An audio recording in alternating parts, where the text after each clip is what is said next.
মির্জা ফখরুল ইসলাম আলমগীরের নেতৃত্বে বিএনপির মহাসচিবের নেতৃত্বে বিএনপির একটা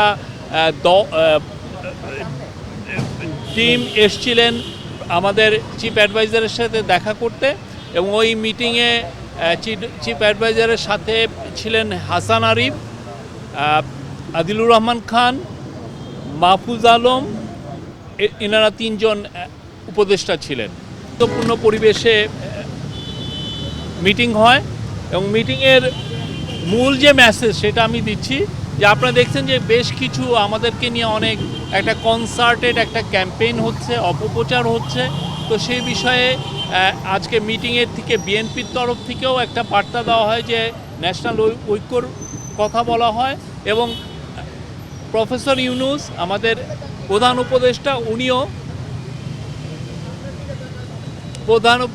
উনিও এই ন্যাশনাল ইউনিটির কথা বলেছেন, যে জাতির সমস্ত ইউনিটির ক্ষেত্রে, জাতির স্ট্যাবিলিটির ক্ষেত্রে উনি সবার মধ্যে ইউনিটির কথা বলেছেন।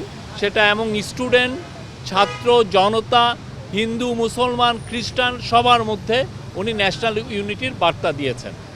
বিষয়ে যা যা করার দরকার আমরা সবগুলো পদক্ষেপ নিয়েছি।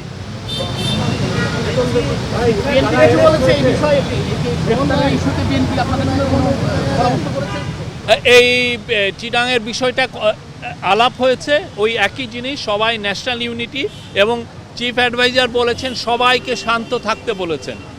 হ্যাঁ, সবাইকে শান্তির বার্তা দিয়েছেন এবং সবাইকে শান্ত থাকতে বলেছেন।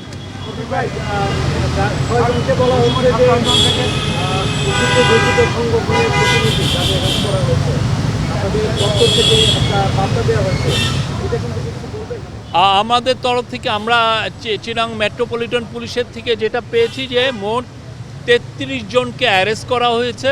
তার মধ্যে 6 জন হচ্ছে যাদেরকে ভিডিও ফুটেজ দিয়ে শনাক্ত করা হয়েছে, এবং তারা সাসপেক্ট হচ্ছেন এই মার্ডারের, তাদেরকে সাসপেক্ট হিসাবে ধরা হচ্ছে। আর 21 জনকে অ্যারেস্ট করা হচ্ছে আপনি দেখেছেন, আমরা আমাদের স্টেটমেন্টে দিয়েছি যে তারা ভ্যান্ডালিজমে এবং পুলিশের সাথে মারামারি করার কারণে তাদেরকে ধরা হয়েছে।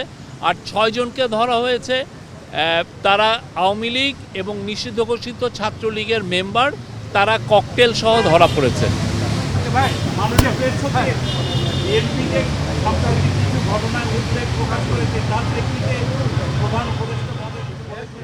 এইটাই তো, উনি সবাইকে শান্ত হতে বলেছেন আর ন্যাশনাল ইউনিটির কথা বলেছেন।